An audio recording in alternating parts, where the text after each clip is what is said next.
it's a pretty exciting and unprecedented time in terms of therapeutic development in neurodegeneration generally.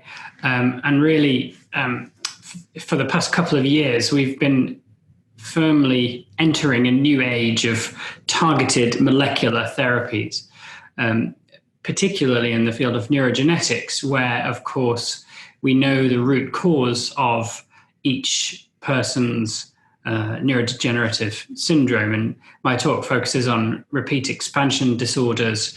My background really is in Huntington's disease, but the general principles that I talk about are applicable across triplet repeat diseases and indeed across neurogenetic diseases. So the idea is basically that instead of sort of focusing on cellular mechanisms downstream through which damage occurs, you look at the root cause of the problem, which is the production of harmful proteins, broadly speaking, by mutant genes. And that process of DNA, RNA, protein, that very upstream protein manufacture process is what you target with these therapeutics. So some of these are gene therapies. Not really. We're not really at a stage of being able to do gene editing, but what we can do is use gene therapies to reprogram cells to produce less of the harmful protein.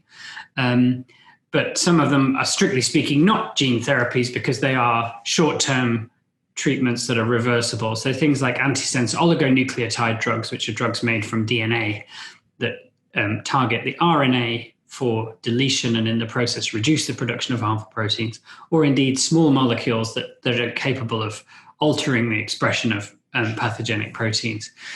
It's the sort of stuff that we've been talking about for years or decades, in all honesty, but in the abstract. And now we're actually in an age where all of these things are being tested in humans. So we've got small molecule protein modulators, we've got ASOs in multiple neurodegenerative diseases. And now for the first time, we have gene therapy, Huntington lowering approaches being tested in living human patients.